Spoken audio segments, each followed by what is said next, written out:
خاف مقام ربہ جنتان، کہ جو بندہ رب کے حضور کھڑے ہونے سے ڈر گیا، مطلب وہ رب کے حضور کھڑا ہوا اور حالت ایسی تھی کہ رب کے خوف سے وہ خوف زدہ ہو گیا، ڈر گیا، تو پھر رب تعالیٰ اس کو 2 جنتیں عطا فرماتا ہے۔ مرنے کے بعد اس کو 2 جنتیں دی جاتی ہیں۔ حضرت عمر رضی اللہ تعالیٰ عنہ، آپ کے دور مبارک میں ایک ایسا واقعہ جس کو روایات میں روایت کیا جاتا ہے، اس کا مفہوم ہے کہ ایک اللہ کا نیک بندہ، نوجوان بچہ، اور خوبصورتی بھی بہت زیادہ، بڑا حسین و جمیل تھا، لیکن عبادت، پرہیزگاری، تقوی، طہارت، خوف الہی بہت زیادہ تھا اس میں۔ تو وہ جب نماز کے لیے جاتا تھا، راستے سے گزرتا تھا، تو ایک گندی نگاہ جو ہے اس کو ہر روز تکتے تھے۔ یہ فرمایا گیا یہ مردوں کو اور عورتوں کو نگاہ جھکا کر چلنے کا حکم اس لیے دیا گیا کہ جو بھی گناہ کی شروعات ہوتی ہے وہ آنکھوں سے ہوتی ہے۔ آنکھوں سے آپ جس چیز کو دیکھو گے اس کا تصور، اس کا خیال آپ کے ذہن میں، آپ کے دل میں دوڑتا رہے گا۔ اگر آپ نگاہوں کو جھکا کے رکھتے ہو، اگر بے حیائی اتنا زیادہ ہے، اگر آپ اس کو دیکھو گے تو آپ کے ذہن میں، آپ کے خیال میں وہ چیز بار بار گھومتی رہے گی، بار بار نہیں تو کم از کم 10 سے 15 منٹ تو گھومے گی۔ تو یہ 10 سے 15 منٹ آپ کوئی معمولی نہ سمجھیں، بلکہ یہ 10 سے 15 منٹ آپ نے آنکھوں کا زنا کیا ہے۔ اگر آپ نگاہیں جھکا کر رکھیں گے تو آپ اس گناہ سے محفوظ ہو جائیں گے۔ تو اسی لیے حکم دیا گیا کہ مرد جب بھی بازار میں نکلیں، باہر نکلیں، تو اپنی نگاہوں کو جھکا کے رکھیں۔ آپ 1 ہفتہ یہ کام کر کے دیکھیں، بہت سارے گناہ آپ سے دور ہو جائیں گے، بہت ساری غلط چیزیں آپ سے دور ہو جائیں گی۔ سب سے پہلا جو ہے نا، شیطان کا وار جو ہے وہ نگاہوں سے ہوتا ہے۔ وہ بچہ جو تھا وہ بڑا نیک، متقی اور پرہیزگار تھا۔ نماز کے لیے جب بھی جاتا تو نگاہیں جھکا کے جاتا تھا، اوپر نہیں دیکھتا تھا۔ تو ایک دن قسمت کا کچھ یوں کھیل ہوا کہ وہ جب نماز پڑھنے کے لیے جا رہا تھا، جو غلط نگاہ اس کو روز تک رہی تھی، وہ ایک دن اپنے آپ سے باہر ہو گئی، ایک غلط عورت۔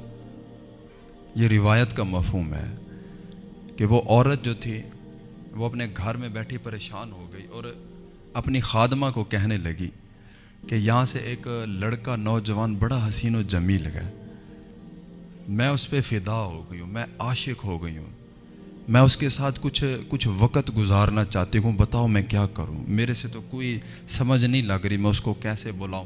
وہ تو میری طرف دیکھتا ہی نہیں ہے، وہ تو نظریں نہیں اٹھاتا، تو میں کیسے اس کو اپنے پاس بلاؤں؟ تو جو اس کی خادمہ تھی وہ پکی عمر کی تھی، بزرگ تھی، تو اس کے ذہن میں ایک ترکیب آئی، اس نے بولا جی کچھ ٹینشن ہی کوئی نہیں، میں بلا دیتی ہوں۔ عشاء کی نماز کا وقت تھا، رات کا وقت تھا، نماز پڑھ کے واپس آ رہا تھا وہ نوجوان بچہ۔ تو وہ جو بوڑھی عورت تھی اس نے 1-2 حدیثیں سنائی کہ کمزوروں کی مدد کرنا، کسی کی مدد کر دینا رب کی رضا کے لیے، یہ بڑا ثواب کا کام ہے۔ ہم گھر میں اکیلی عورتیں ہیں، مرد کوئی نہیں ہے، تو وزنی سامان ہے، اگر آپ مہربانی کریں تو وہ ہمارے ساتھ تھوڑی مدد کروا دیں۔ تو اللہ والا تھا، نیک بندہ تھا، اس نے بولا جی ٹھیک ہے، اگر آپ کہتی ہیں تو میں آپ کی مدد کروا دیتا ہوں۔ اب وہ بچہ نماز پڑھ کے واپس جا رہا تھا، انہوں نے بلایا، ان کے گھر چلا گیا، انہوں نے بتایا کہ فلاں کمرے میں سامان پڑا، اس کو اٹھا کے سائڈ پہ رکھنا ہے۔ وہ بچہ کمرے کے اندر داخل ہوا تو وہ عورت جس کی نیت خراب تھی وہ پہلے اس کمرے میں موجود تھی۔ جب اس نے دیکھا کہ بچہ کمرے میں داخل ہو گیا، اس نے پیچھے سے چٹکنی لگا کے دروازہ بند کر دیا اور اپنی خواہش کا اظہار کیا کہ میں تمہارے ساتھ کچھ وقت گزارنا چاہتی ہوں۔ تو وہ لڑکا جو تھا وہ خوف الہی سے اتنا خوف زدہ ہوا، اتنا ڈرا، روایت کے الفاظ ہیں کہ جب اس عورت نے یہ بات کی نا کہ میں تمہارے ساتھ کچھ وقت گزارنا چاہتی ہوں، تو وہ بچہ جو تھا خوف الہی سے غش کھا کر زمین پہ گر گیا، ہوش نہیں رہی اس کو۔ وہ عورت ڈر گئی، اس نے نبض وغیرہ سانس نہیں چیک کی، ان کو لگا یہ بچہ مر گیا۔ پھر پریشان خادمہ کو بلایا کہ یہ معاملہ ہو گیا۔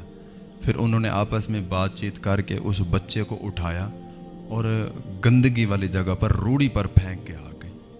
اب پیچھے ماں باپ پریشان ہو گئے کہ بچہ نماز پڑھنے گیا تھا، یہ وقت اس کے واپس آ جانے کا ہوتا ہے، تو ابھی تک واپس نہیں آیا۔ باپ پریشان ہو گیا تو وہ باہر ڈھونڈنے نکلا، تو کیا دیکھا کہ بیٹے کا وجود جو ہے گندگی کے ڈھیر پہ پڑا ہوا ہے۔ اپنے بیٹے کو اٹھایا، گھر لے کے آیا، سانس چل رہی تھی، نبض بھی چل رہی تھی، پانی منہ پہ مارا تو اس کو ہوش آ گئی۔ تو پھر وہ باپ جو تھا اپنے بیٹے سے پوچھنے لگا، بیٹا پہلے تو کبھی اس طرح نہیں ہوا آپ کے ساتھ، نماز پڑھی واپس گھر آ جاتے تھے، آج معاملہ بڑا عجیب ہوا کہ آپ گندگی کے ڈھیر پہ پڑے ہوئے ملے مجھے۔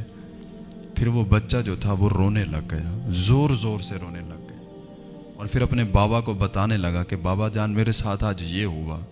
سب کچھ بتاتا گیا بتاتا گیا بتاتا گیا۔ جب اس جگہ پر آیا نا کہ اس عورت نے اپنی خواہش کا اظہار کیا، پھر خوف الہی سے کانپ اٹھا، پھر رونے لگ گیا۔ اتنا رویا، خوف الہی اتنا آیا، پھر چیخ ماری اور زمین پہ گر گیا۔ لیکن اس وقت کیا ہوا تھا کہ وہ بچہ جو تھا رب تعالیٰ کے خوف میں آ کر جب وہ بات بتا رہا تھا، جب اس بات پہ آیا نا کہ اس نے اپنی خواہش کا اظہار کیا، وہ بچہ زمین پر گرا اور اب حقیقتاً اس کی روح پرواز کر گئی تھی۔ یہ خوف الہی تھا کہ اس کو گناہ کی صرف دعوت ملی، تو وہ خوف الہی سے اس دنیا سے ہی چلا گیا، مر گیا، روح پرواز کر گئی۔ تو باپ نے جب یہ سارا ماجرا دیکھا تو راتوں رات اپنے بچے کا جنازہ بھی پڑھوایا، غسل بھی کروایا، کفن دفن سب کچھ راتوں رات ہو گیا۔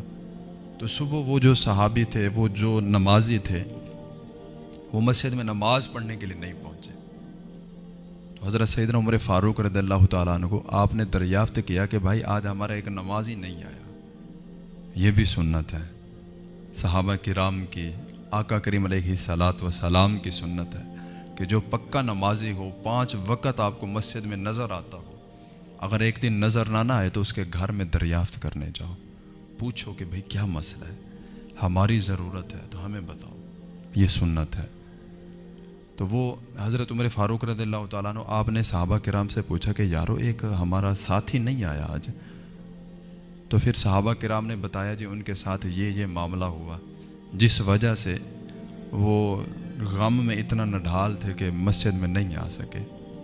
تو امیر المومنین نے فرمایا چلو ساتھیو، بھائی کے غم میں شریک ہوتے ہیں۔ حضرت عمر فاروق رضی اللہ تعالیٰ عنہ کو اس بندے کے گھر گئے اور جا کر سارا ماجرا سنا، پھر بولے کہ ایک مہربانی کرو گے کہ مجھے اپنے بیٹے کی قبر پہ لے چلو، میں اس کی قبر پہ جانا چاہتا ہوں۔ امیر المومنین جب اس نوجوان کی قبر پر گئے، آپ کو رب تعالیٰ نے وہ طاقت عطا فرما رکھی تھی کہ آپ مردوں سے بھی باتیں کرتے۔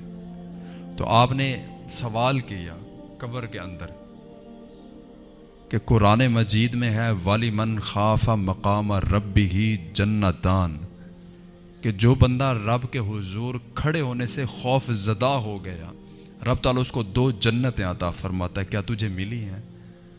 تو پھر وہ جو نوجوان تھا وہ زبان حال سے بولنے لگا کہ امیر المومنین ضرور ملی ہیں، بالکل ملی ہیں، رب کا فرمان بھی سچا ہے، رب کا قرآن بھی سچا ہے، اور رب نے جو وعدہ کیا تھا وہ وعدہ پورا بھی ہوا ہے، مجھے 2 جنتیں عطا کی گئی ہیں۔ اب جو بندہ رب کے حضور کھڑے ہونے سے ڈر جاتا ہے، خوف زدہ ہو جاتا ہے، تو رب تعالیٰ کا وعدہ ہے میں اس کو 2 جنتیں عطا کروں گا۔ کوئی کھڑا ہونے والا تو ہو، کوئی اس در پر آ کر 2 آنسو گرانے والا تو ہو کوئی اس در پہ آ کے سر سجدے میں رکھ کے معافی مانگنے والا تو ہو، کوئی آ کے کہے تو صحیح کہ باری تعالیٰ مجھ سے گناہ ہوا ہے۔